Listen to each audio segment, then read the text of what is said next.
Hello everyone. So we're ready to start our next session. How might we fund the future?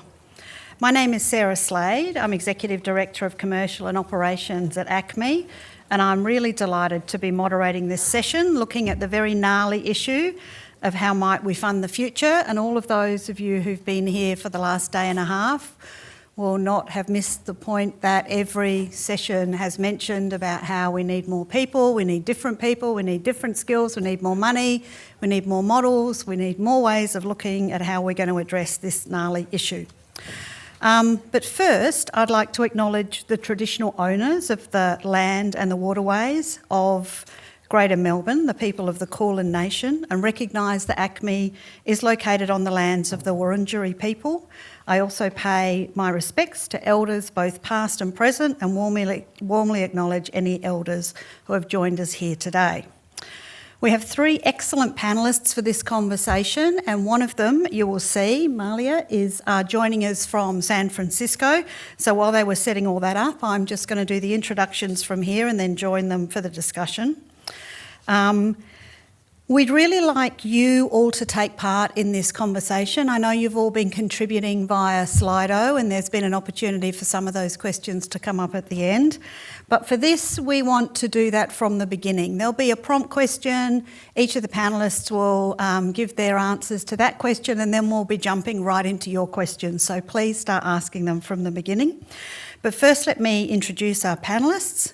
We have Dr. Georgie McLean, who's sitting here. We have Malia Simons, who's on the screen from San Francisco.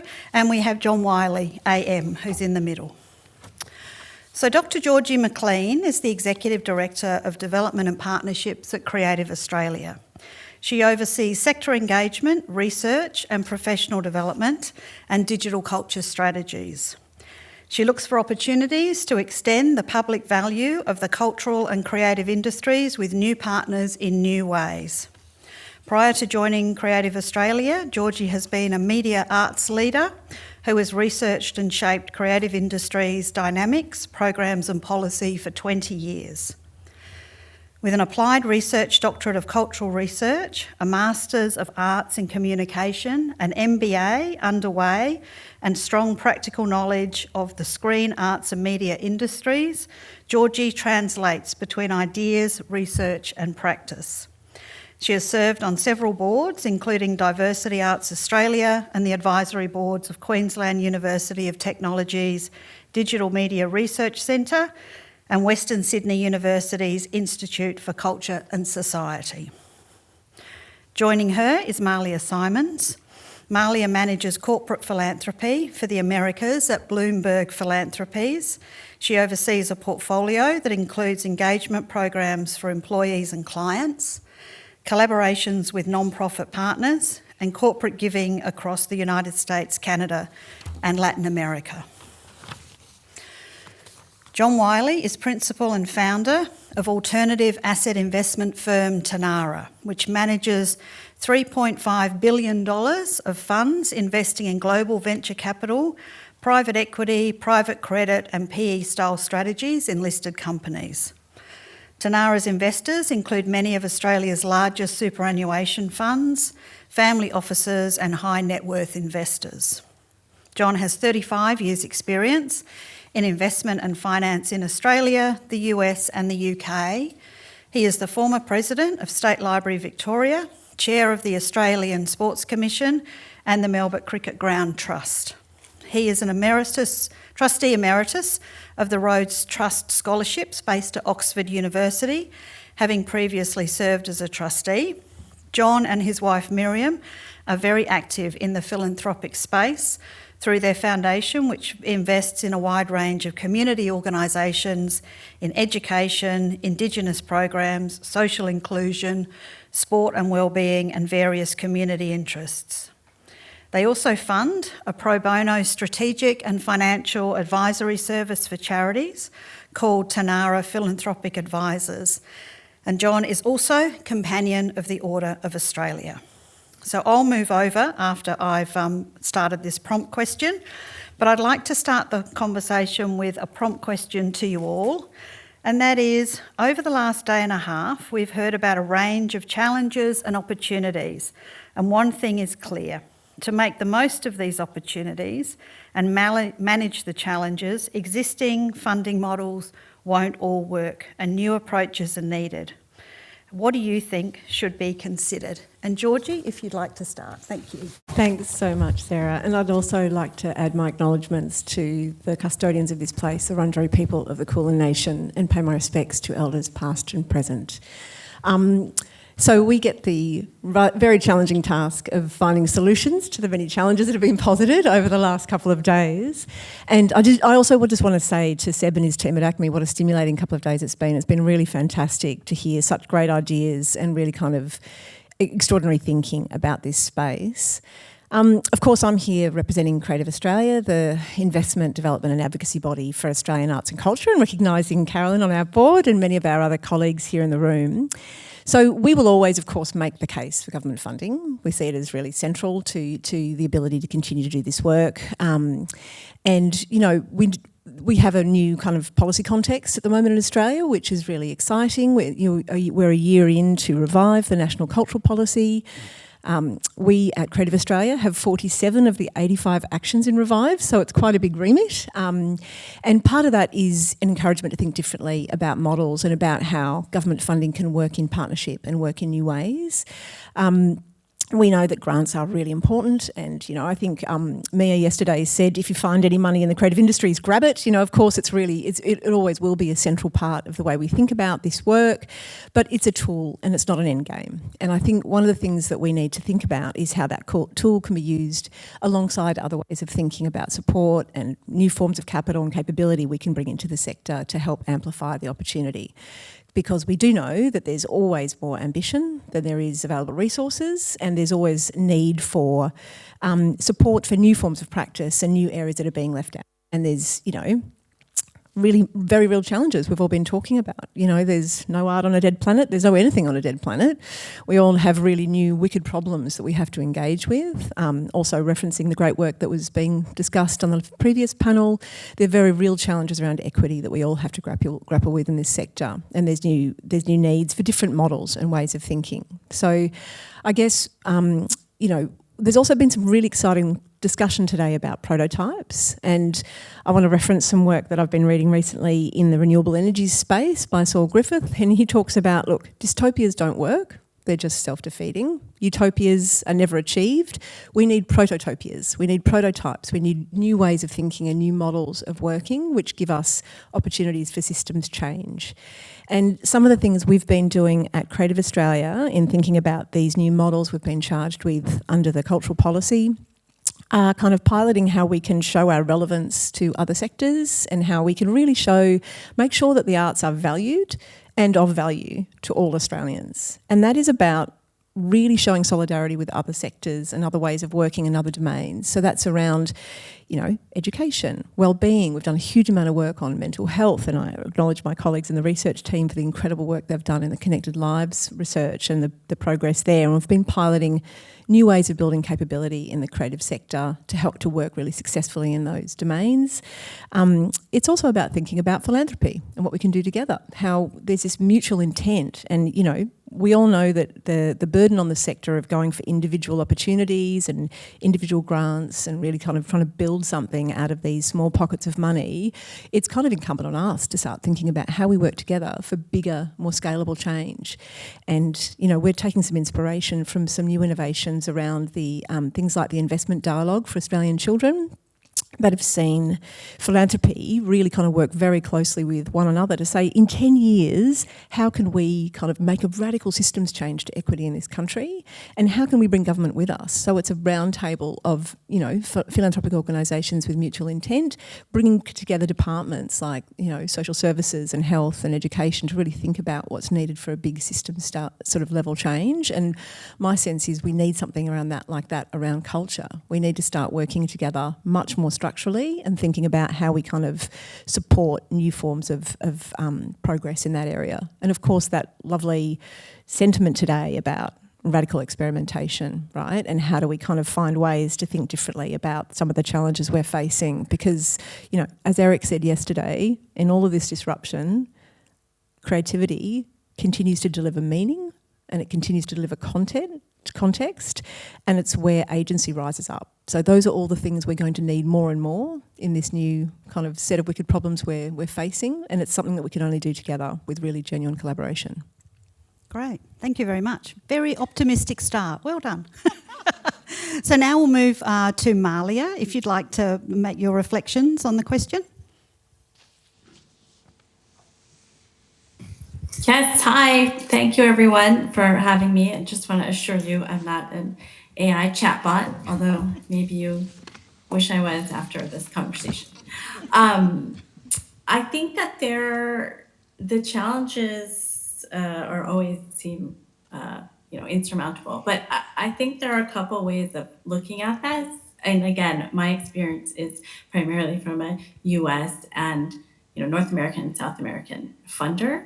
But there's this sort of idea of general operations, which a lot of foundations and individuals are not interested in and corporations, because they want to have a specific project.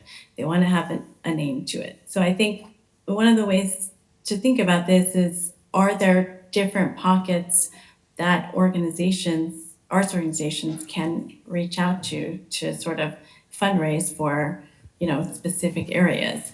And I think that in terms of organizational capacity, there's a cycle, which is what we've shared with a lot of arts nonprofits, that was developed by a man named Michael Kaiser. And it's about just doing what you do best. So whatever that is at your institution or your cultural organization, marketing that, because if people know what you do, you'll build this family around it. And the family are the people who you fundraise from. Those could be your community members who attend your programs. Those could be your donors, your board members. And you raise those funds and you reinvest in what it is you do best. So I think sometimes organizations, and again, there's been a lot of talk about technology and data and AI and what's new and how can we incorporate that. But I think we don't want to forget, like, what's the core value that your organization brings, and the reason why, and the community or audience that you serve, and the reason why a funder would want to support that. Just an example of a couple of things that we funded through Bloomberg Philanthropies. So in the US, we noticed that there were lots of organizations that don't get what we consider general operating support, which is a grant to do whatever makes sense for your organization. So we started a capacity building program where we gave that funding. And we heard from organizations that it was tremendously helpful. To this day, there aren't a lot of funders who give general operating support. So it didn't quite catch on with other funders, but it is something that we are definitely committed to. I think specifically in the technology space, for many of you who don't know what Bloomberg is, it is a data and technology company. We use technology to provide data, analytics, information, news to our customers who are primarily in the financial sector. So we have a founder, Mike Bloomberg, who basically considers himself running a 40-year-old startup. And so he's very interested in supporting entrepreneurs. And when we had the opportunity to support this new technology that would bring access to arts and culture to people, and it was called the Audio Guide, he jumped on the chance to support that, because this was going to be using data as a way to provide content to people who wouldn't normally have access to that, because you would only hear these stories if you had a curator-led tour, and we know how curators love to give those tours, not very frequently.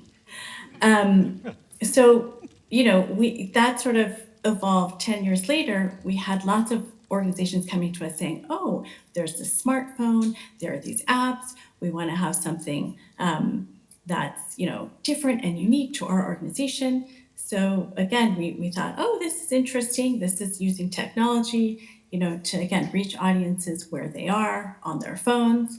And so we supported a lot of bespoke projects and a lot of things that ultimately didn't work out. But we were willing to kind of see that through because we believed in these organizations because, again, they were doing their work is at the height of where it should be, right? They're doing what they do best. And this was just a vehicle to kind of expand that and share that with other people and new audiences. But what we also recognized is that each bespoke project wasn't really speaking to everyone.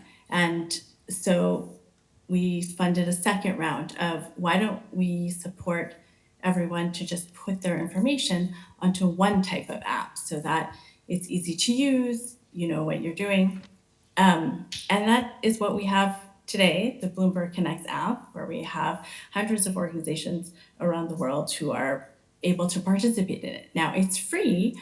However, you have to have the time, the staff, and the content to be able to put on this. And as an organization, you have to keep it relevant. So just the last part of this is what we recently learned is that a lot of organizations don't have that staff or the resources for their back end or to scan all their images or to digitize their videos. So we now have a new program where we're supporting that sort of unsexy digital back end work that we're actually really excited about. So I think all that to say is that funders are interested in both supporting the well-being of the institution, but are also looking for opportunities to support things that really move the organization and that are in tune with the communities they serve or the audiences who come or the visitors, because ultimately that's what makes your institution, right, keep going, is that you're relevant and interesting to your community. Malia, can I just say it's pretty lucky you're not here in person. I think there'd be a queue right out the door to talk to you. It was a very strategic move. Not as strategic by John, though. Thanks, Malia. So, John, do you think new approaches are needed and what should we be considering? Yeah, thanks, Sarah, and thanks, Georgie and Malia, for those very interesting comments. What I thought I might start off today by doing is to talk about some economic issues as I see them, some political issues that are relevant to the arts and culture sectors, and some observations on philanthropy, given that my wife and I are very actively involved in the philanthropic space. I analyse economic structures of industries for my day job, and so that's sort of how I sort of tend to start on things. So if you fall asleep, I won't take it personally. But look, I'd say two things on the economics that are relevant to the arts and culture sectors. Firstly, I think we all know instinctively that the walls of different sectors are collapsing on each other, and technology disruption is bringing so many different spheres of life together, and the arts and culture sectors are no different in that respect. And what that means is that you have to recognise that you all are in the entertainment industry, and being in the entertainment industry, you are competing with everybody these days. You're competing with Netflix, you're competing with TikTok, you're competing with the English Premier League, and your customer base everyone's time poor, everyone's overloaded by information, by text message and WhatsApp messages coming in all hours of the day. And so people have very limited time to engage, and so it really makes it important that you have a very clear value proposition, and then you can cut through all that noise and really have a strong brand identity and culture and value proposition for what you stand for in this emerging world where everything's sort of competing with each other. The second element I'd say is that in so many industries, we have what I characterise as a winner takes all or winner takes most kind of set of economic outcomes. And there's no better example than that, the technology sector, with these monster technology companies that we've got in North America, now the tech companies that ate the world, and you see it in the arts and culture sector. So I'm going to do a quick thought experiment for everybody. So hands up everybody here who's been inside the State Library in recent times, who has read a book or been to an exhibition at the State Library. That's actually better than I thought. I'm happy about that as former president of the library. How many people have got tickets to Taylor Swift in the next 72 hours? No one can afford them. We've got Well, that's the reverse. we've got a very specific audience here, John. Never work live, okay? My point being this, that Taylor Swift is going to walk out of Australia with about $100 million in merchandise sales. Some people say it's $200 million, and probably about $120 million minimum of ticket sales. It's in 7 days. It's just phenomenal. And you see that in so many aspects of the arts and culture sector, that we're increasingly, just like in sectors of the business world, you have a winner-takes-all kind of phenomenon. And so we see a little bit here in Victoria with, the NGV is doing an amazing job, but the NGV really does, it is winning a very substantial share of the pie of public funding, if you like, as a credit to them, because they're doing a very, very good job. But you have to recognise that as smaller organisations, right, you don't have the same privileged position as larger organisations, and you've got to fight for relevance and fight for attention, and you shouldn't be shy about that. Second, on politics, I'd just say that recognise that it's not easy, right? Politics is so increasingly short term these days. Politicians, I know Martin Foley's here. This doesn't apply to you, Martin, but it was a fantastic minister for the arts. But the politics is the grants from governments tend to be so anchored to the past. Plus or minus 2%. Is there going to be an efficiency dividend? It's really hard to get a breakout, particularly for operational funding, for capability building and things like that. And the truth is, the left side of politics looks at this sector and says, we love you, thank you very much, but you're going to vote for us anyway. And the other side of politics says, well, you're not going to vote for us, so we're not going to give you additional money. And it's being made worse by the culture wars going on in society. And so the political framework to get more money is getting increasingly challenging, and you have to recognise that, which means there's a greater emphasis on self-help. Then when it comes to the world of philanthropy, Miriam, my wife, and I do a lot in across the arts and education and sport and a whole range of things. And I can tell you, in the education sector, they say, "Oh, we wish we had the money the philanthropic money that goes into the sporting sector." And then in the sporting sector, they say, "Oh, we wish we had the money that goes into the arts and culture sectors." We're so disadvantaged. And so, all I'd say to you is just don't look over your shoulder. Don't look at other sectors. Self-help is the best form of help, and if you come up with pitches that are incisive, that have cut through, that have a clear value proposition, you will win in the world of philanthropy, where there's such increased competition from other good causes like climate and health and fighting inequality in the world and all the consequences of inequality. So the last thing I'd say before we get into Q&A, Sarah, is what's the answer to all that? Well, the answer, I think, part of the answer is innovation and technology, and using technology as your friend. And it's kind of ironic for a finance and business guy to be sort of talking to creative types about being creative and innovative. But I've seen it firsthand. With the state library, we went to the government and both sides of politics before the 2014 election and said, you should give us money for this worthy project you should fund to redevelop the state library. And both of them looked at us and said, sorry, no money for you. And so we said, okay, we'll do something different. We'll do a 2-to-1 matching scheme, right? $2 from government for every $1 of philanthropic money we raised. We wound up raising $30 million of philanthropic funding. We got $60 million of pull-through money from government that we wouldn't have got otherwise. Fantastic outcome. We had an innovative financing model. We also found that when we're actually trying to get donors and supporters for individual projects within the library, that you change the game. So rather than having a room for these books and a room for that exhibition, we created a centre for entrepreneurship. We created a centre for digital media. All these things that didn't exist. And what I learned from that is that the number of compelling funding pitches you can come up with are really only limited by your imagination. You've got the world at your feet in terms of any cultural organisation, the value propositions you can put to people.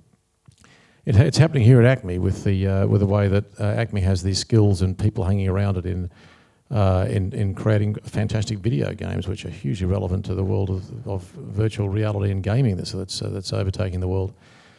So, and look, you've seen Luma with what Bruce Peterson did with just taking art to the masses in a completely different way.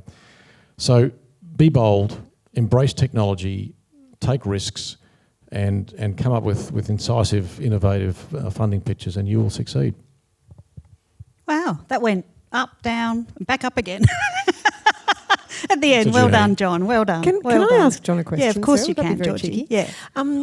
Without notice. You may take it on notice if you like, John. No, I'm just really curious. So obviously what you were talking about at the end there is finding new forms of value, right? And I think that one thing that we have started to really think deeply about in the creative industries is how we define our value in new ways. And I think, I'd like to challenge you a little bit on this idea that we're an entertainment industry. I actually think we're in the engagement industry in the sense that we offer engagement on a whole range of levels, in a whole range of disciplines, and in an attention economy, that is magic dust, that is gold, right?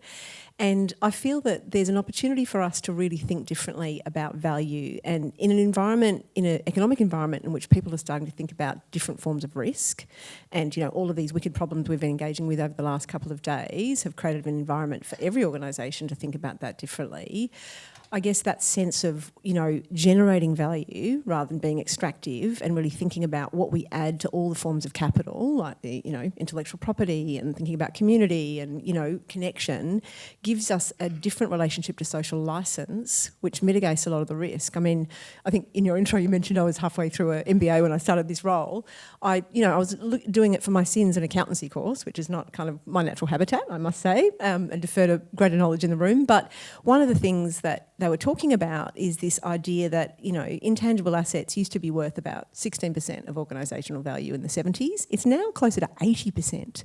So all of the things that the people in this room create and do have become much more valuable. And we need to start thinking about that in different ways, because it is that relationship to community licence, to equity, to new ways of thinking about things, and to this kind of sense of engagement with purpose and brand and identity and ideas that give us an incredible story to tell that is sort of transcends technology in some ways, I would argue, anyway. Great point. So what I would say to that is I think we're sort of in agreement on most things, but saying it in a different way. What you're doing and what Creative Australia is doing with creative partnerships is hugely important, and it's a expression of what I was trying to say, which is you have to make yourself, as a creative arts sector organisation, you need to make yourself relevant to whomever's going to give you funding, whether it's government, whether it's business, whether it's philanthropy or whatever. And so you need to have a clear, incisive value proposition. What's the value proposition? If you go along in a fashion where you're expecting to be pulled along and you're hoping someone's going to shower magic dust upon you, you're probably going to fail in this day and age, because there's 300 people outside the door who'll have a better pitch than you will, right? If you flip it on its head and say, we are going to pull government along, we're going to pull business along, we're going to make it in their interests, why they should support us, why they should partner with us, why it's good for their brand publicly, you'll succeed. And so, as an example, at the State Library, we had this dreadful efficiency dividend dragging us down every year. And the argument that we found that was hugely relevant that succeeded in unlocking government funding, additional organisational funding as opposed to building redevelopments, was the State Library. It's the centre of the knowledge economy. Well, here's Victoria. Australia, the world, has gone into the knowledge economy era, and Victoria's right at the heart of it. And that is the number one export industry in Victoria now. The State Library is the central servicing hub for the knowledge economy here in Victoria. And you go down there every day of the week, it's packed. It's a magic thing. It's the fourth most visited library in the world. It's amazing, right?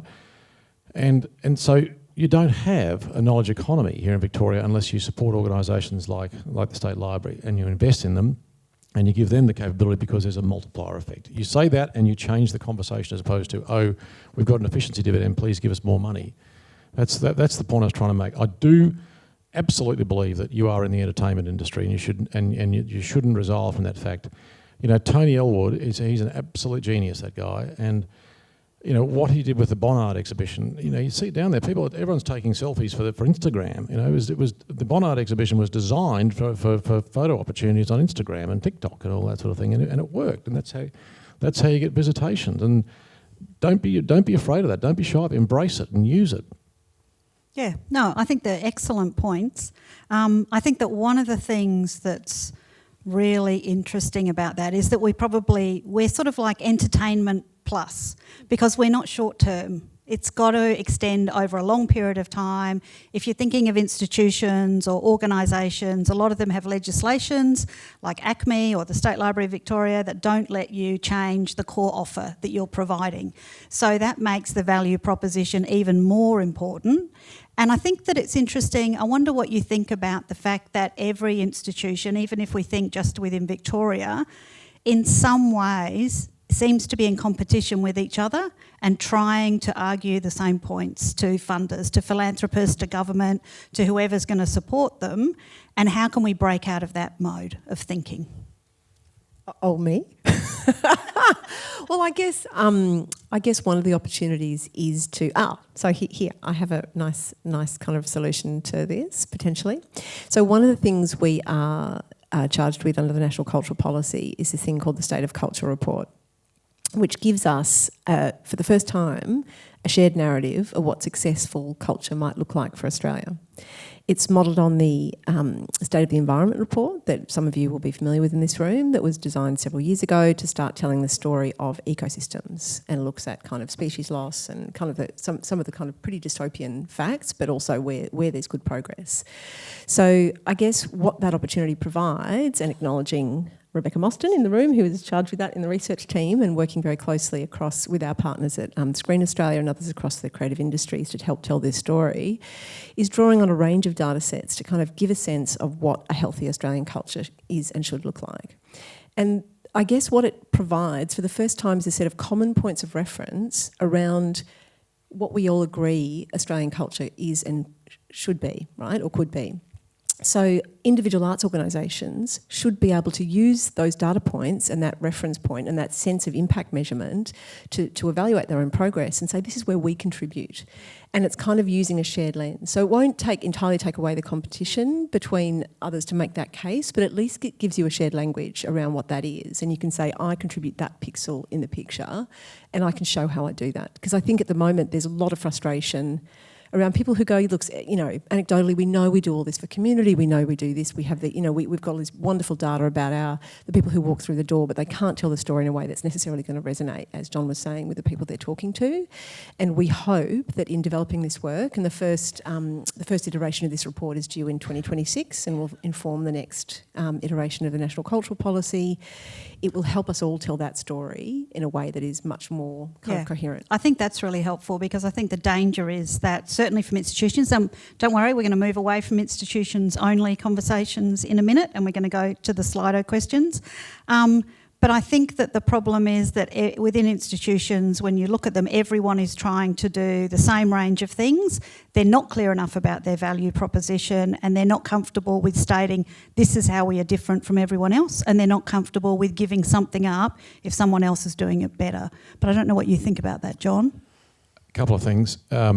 So I've lived the dream where you do get this mindset in the sector that there's like this sort of Hunger Games, that a dollar that goes to that institution is a dollar less that I'm going to get, and it's a mindset that we have to overcome, and so the organisations need to work together for the common good, and I applaud what Creative Australia is doing in trying to grow the whole pie. One of the things that we do in the world of philanthropy, we say if you come to us and you're just interested in growing your own organisation in a market share battle with other people, we're not going to give you any support. If you are trying to grow your organisation but at the same time trying to grow the pie for everybody, we'll support you. That's a good thing to do. And so people need to think about growing the whole pie and working together. And I really do believe that there's an old line from the management consulting firm McKinsey, what are you famous for? And people, when they look at Melbourne, they look at Melbourne and Victoria. And what's Melbourne and Victoria famous for? We're famous for a great education sector, we're famous for great sporting culture, but we're also famous for great arts and culture. And of all the Australian cities, this is the place, for the arts and culture hub. And yet we don't optimise that, we don't take advantage of that. A couple of weeks ago we had this amazing event down at Melbourne Park in the form of the Australian Open Tennis Tournament. 1 million people went there for the first time, and these are people who are going there spending a lot of money, maybe not spending money on cultural institutions because of that. It was a fantastic event. Craig Tiley does an amazing job to on the Monday morning afterwards, the players have all gone, the caravan moves on, that place is empty, and it might have the occasional concert or whatever. Whereas the arts and culture sector, it is 52 weeks a year. It's year round. It's an amazing foundational base for Melbourne.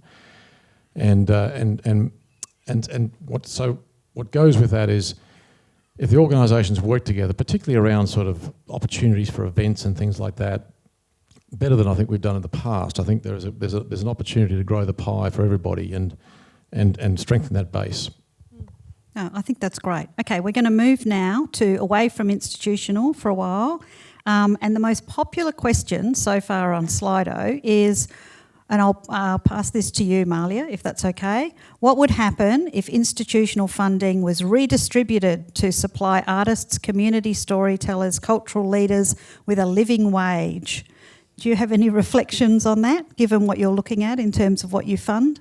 Yeah, I mean, I think the challenge with sort of traditional funding organizations like foundations or corporations is, at least in the US, is that we want to be giving to established, let's call them organizations that, you know, have a track record, have a tax exempt status that makes them, you know, charitable. But for them to then select the artists because they know better than we do, right?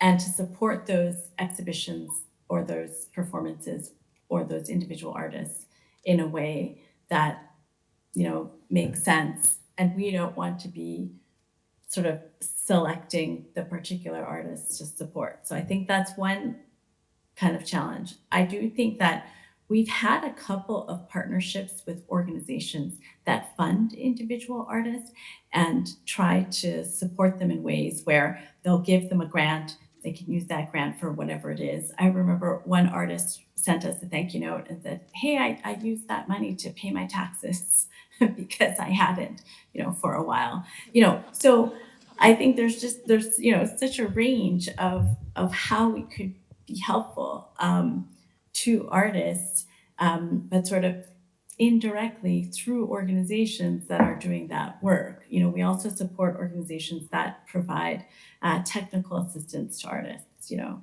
again, provide with small grants or small loans for them to get the work done that they need to, you know.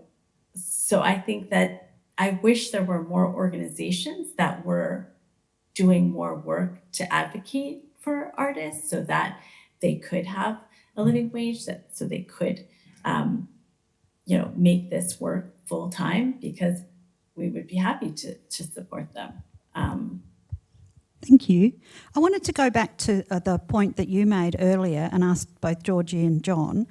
So it seems to be very rare that an organisation, a government, specifically apart from its sort of core funding, or philanthropists will give money for operational work that an organisation has to do or a not-for-profit has to do. How do you think that could change? Just drawing on Malia's comments at the beginning and what they've done in that area, and her comment that not many other places have followed that lead. Yeah, look, I think there has been a shift. I mean, I remember going to the Philanthropy Australia conference several years ago and there being real advocacy for funding operational capacity and really trusting organisations. And I think that is very much a narrative that's very live in philanthropy at the moment, to really think about how do we sort of fund people for success rather than fund a program or an individual kind of project. And I think that is shifting. I mean, obviously we do a lot of work in supporting multi-year, in trying to kind of ensure that we're embedding opportunities for organisations to be more sustainable. We just announced our multi-year funding in December and we're able to fund 60 more organisations, which was a really great outcome of the National Cultural Policy and having some additional resources to dedicate. I guess to, you know, a lot of the work is around thinking about organisational capability and the scaffolding you can put around it. And, you know, we're doing a lot of work in our in industry development team, thinking about how we can support organisational capability through, you know, scaffolding and supports and professional development and opportunities for, you know, digital strategists in residence, and thinking differently about what organisations actually need and those interventions. I mean, it is challenging to support every organisation because you have to pick which bricks and mortar you're going to support, but then there's also kind of, that need for sort of collaborative funding, and part of that is the new models. And, we're looking at things like impact investing that take you much more into that area, and that gives you much more organisational capability. It brings new forms of capital into the sector. It creates kind of, a social impact lens on all of that investment, which is really, really valuable. And it does create much more sustainable opportunity for organisations, for the right kinds of organisations, right? So we're looking for ways to grow that pie and to work in partnership and in genuine collaboration. Yeah. Look, the only thing I'd add to that is we saw at the State Library that visitation doubled over the years, in part because we were providing a good community service, but also we had a lot of international students wanting to come and use the facilities, and yet our funding was just a fixed blob of dollars from the government. And so we looked at, with government, we looked at, can we change the model so we get a baseline funding and then we get a sort of variable component of funding that's tied to numbers coming through the door, to give us an incentive to increase visitation, to make ourselves more relevant. There's no sort of right or wrong answer for these things, but that does reward good outcomes. I'm going to say one thing that's surprising as a business and finance person, which is trying to reduce everything that the arts and culture sector does down to narrow KPIs for the next 12 months is not always a good idea. There's the old saying about what matters can't always be measured, and what can be measured doesn't always matter. And it is true, and you can drive sort of perverse behaviours and incentives by trying to reduce everything to KPIs in the very short term. But there are ways to think about different funding models that do incentivise good management, good leadership, and in particular, I come back to what we did with the capital funding program for the State Library, where we had this match funding thing, and governments love that, right? Because first of all, they know that the program, whatever you're doing, is supported by philanthropic or corporate dollars. And so it's not just being a worthy institution saying, we're a worthy institution, give us money.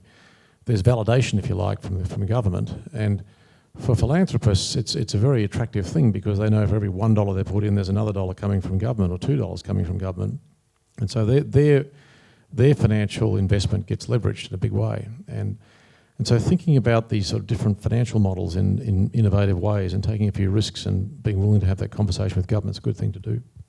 Yeah, that's a really good point, and it's the counter of that, which I don't know whether it's valid or not, but I know it comes across in one of the questions I'll read out in a minute, and I know it's something that within institutions is often felt, is if philanthropy steps up for the arts, does it just allow public funding to be reduced? So as you get more, particularly for operational funding, let's say, there's always the risk, there's always the feeling within an organisation that if you ask for that rather than something like a capital project that has a defined end, a defined amount of money that's needed, and then it's finished and you get value from it, if it's for something ongoing that normally would be publicly funded and you find an innovative way to get someone to fund that who's not government, is the risk that your government funding will reduce. How can you change that perception, or is that just life? So I've lived that dream too. So the first thing, just be a bit of creative accounting never goes astray. Okay, so you can have programs that we're doing this particular thing with this particular philanthropic funding, and so it looks like it's ring fenced from anything that's in the normal operations of the institution. Just how you present things actually matters in these things. And secondly, in the world of sports administration, government funding has been exactly the same challenge with funding for Olympic sports and Paralympic sports, going sideways, in fact going down. Meantime, the AFL and the professional sports are just absolutely caning it. And so we made a serious effort in the 9 years I was chair of the board there to attract philanthropic funding, co-funding for the major sports. And some generous Australians like Gina Reinhardt and others stepped up and gave money, and they were laser focused on that issue. They said, we're not engaging in just financial substitution for the government and paying taxes by a different form.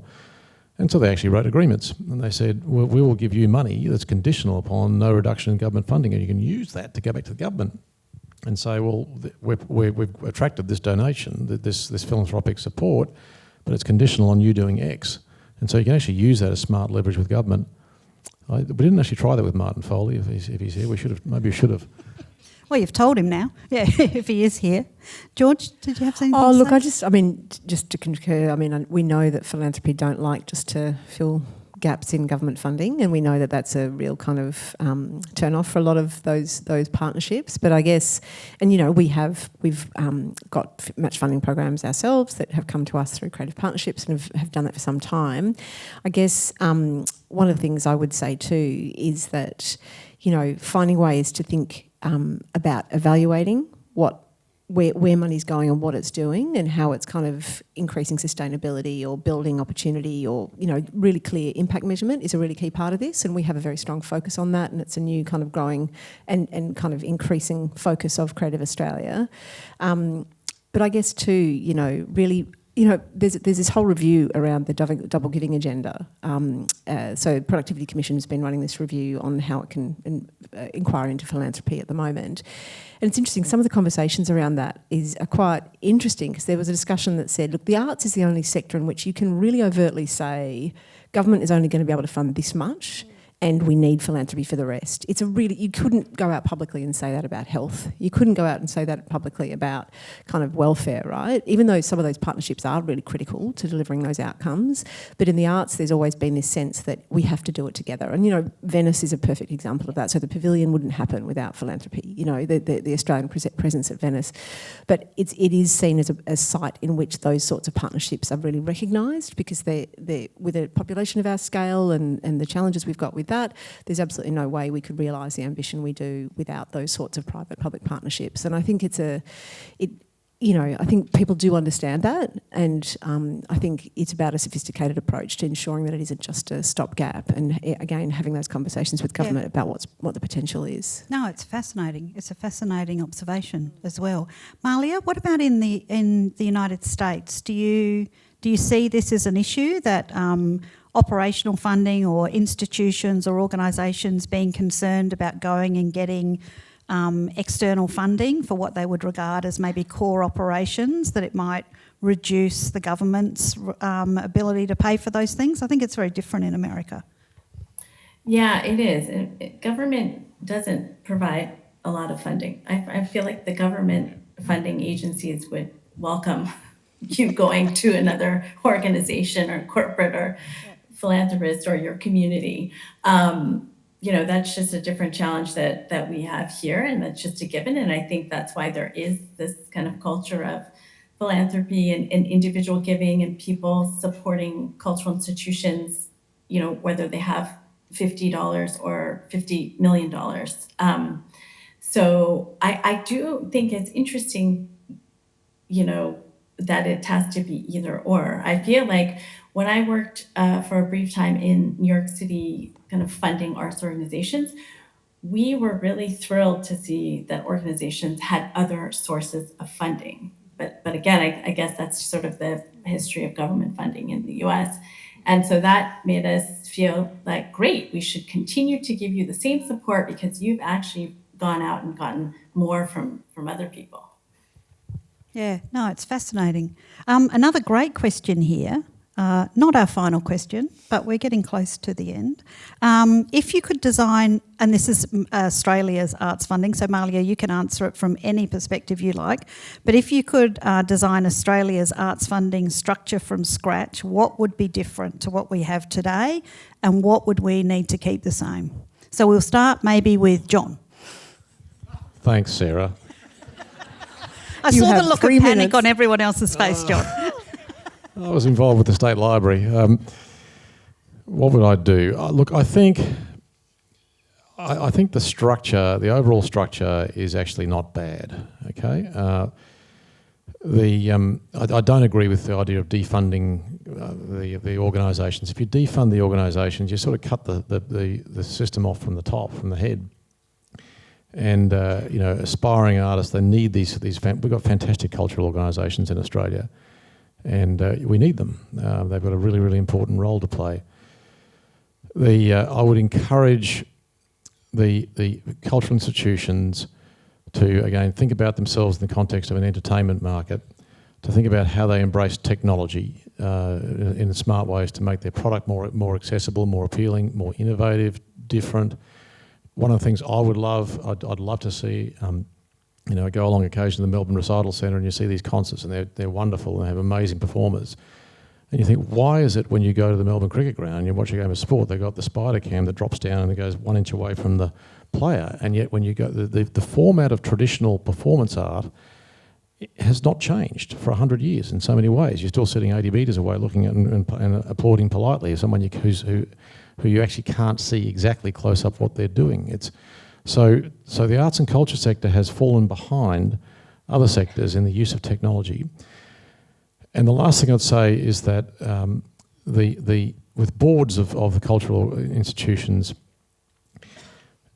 I don't think that the boards of cultural institutions, there should be sort of a pay-to-play kind of mentality that you have to be wealthy, you have to be prepared to give in order to be on the board. I think that is actually the wrong mentality. You don't want to have boards of rich people, okay? But some rich people are nice.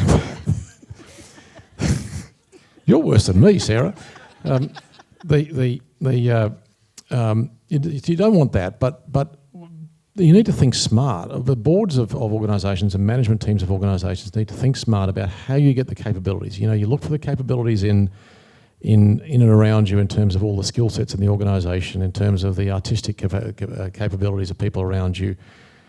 You need to be equally focused on getting the skill sets around you to be able to engage with government effectively, raise money, and just be shameless about that. And it doesn't mean those people have to be on the board. You can have all sorts of, again, it comes down to just being innovative, how you do things. You can have friends of the XYZ organisation. You can have advisory boards. You can have patrons, semi-patrons, whatever. Make it up, just make up your story as you go along, but get lots and lots of fellow travellers and friends around you and you'll be a long way down the path to success. Thanks, John. Malia, did you want to add anything to that? Yes, knowing absolutely nothing about how. As I say, you can talk about any government you like. Fantastic. I guess I do think that government should provide more funding for arts and culture, whether that's through some way, through tax incentives. Like in San Francisco, there was pre-COVID this tax. So taxes that were gleaned from hotel stays went into a pot and then funded arts and culture organizations, because people go to these cities for arts and culture. And you said it earlier. I mean, I was in Sydney in December and they said, oh, if you want arts and culture, you should go to Melbourne. So government. Quite right. Right? I know. They're like, you're fine here to go to the beach, but if you want to go to a museum, you got to go to Melbourne. But so government should be supporting that. This is a vehicle for tourism, and it's known that people come there. So why can't they support that? I was just going to add that I think corporations should give more to arts and culture, because that's where they operate. Those are places where they have their employees and their clients and their people who are involved with their business, wherever they are. And I think that organizations should think about, as you were saying, multi-levels of giving. There's something to be said for this sort of very low membership, the grassroots people who just love that programming and come, to the organization. That's a real community that could be giving more. Fantastic. You don't know anything about Australia, and they were really very useful comments. Thank you, Malia. Really helpful, especially the one about go to Melbourne. That was good to hear. Georgie? Yeah, look, I guess one of the things I would like to see is a co-responsibility for arts and culture across all parts of government, so that, we get investment from health for all of our health benefits. We get investments from education for all of our benefits to education, because we know, all of us know, what value there is there. And I think that, the vicissitudes of funding, like our CFO at Executive Director of Corporate Resources at Creative Australia has this PowerPoint he shows of our funding over time, and it is the most unedifying story, right? We are so precarious always, even in the funding agency, let alone working in a small to medium arts organisation or being an independent artist. It just goes within the tides, right? So if we can actually get this sort of sense of why it's valuable, it's a massive employer 3 times mining. Like, it is a huge industry, and it is a growing industry. Like, games is growing in double digits. Like, all of these parts of the sector are absolutely where we need to kind of go to back ourselves, as you said, as a knowledge nation, right, a knowledge economy. And I think to have that kind of recognised would be really, really significant.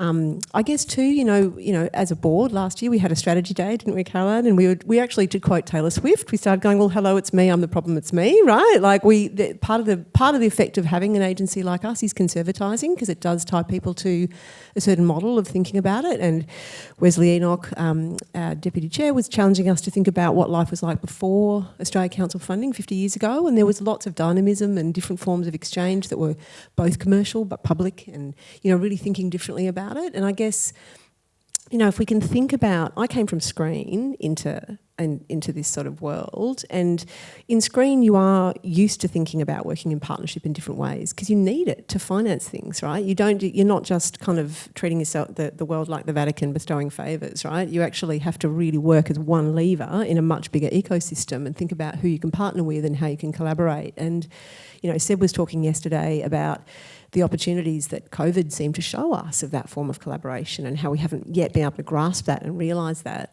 And I think that's because, you know, under pressure we all retreat into what, you know, that trying to kind of save the furniture and make things happen.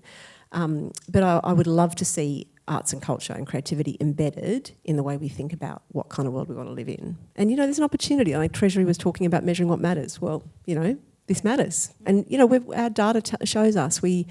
Our National Arts Participation Survey that came out at the very end of last year showed us that, you know, 97% of Australians are engaging with arts and culture, 84% of it see positive benefits of arts and culture. More than ever, we're attending arts events because we know what it does for our mental health and our well-being. Like, we're seeing all these benefits. The audiences know it. The public knows it.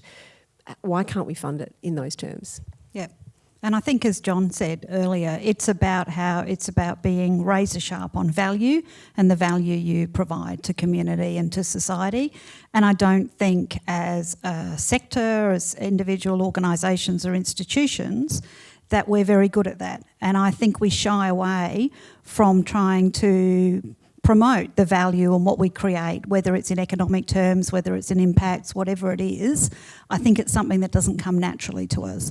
The final question that I'm going to ask, which was directed, Georgie, to do with Creative Australia, but I think it's good to get everyone's reflections on, is should there be funding for more commercial or operational training for people who are working in these areas? So would it be something that, would commercial funding training be something that Creative Australia would look at? What do you mean by commercial training? So training in how you maximise getting commercial funding in. Absolutely. Training in how you understand how to put in bids for philanthropists. Training in how you can sort of think of different models of how you assess value or impact. Yep.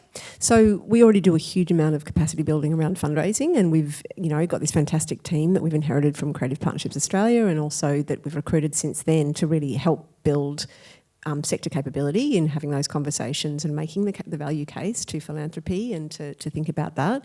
We also do a lot of work in our industry development team, and Adam McGowan, our Director of Industry Development, is in the room as well, and we're really focusing on business innovation and creative entrepreneurship and how we can support organisations to build their financial capability. There's these brilliant governance resources that have just been developed by Adam's team to help organisations all really kind of build that capability, and we've been doing a lot of work with Diversity Arts Australia on how to make that more equitable and kind of, you know, relevant to community.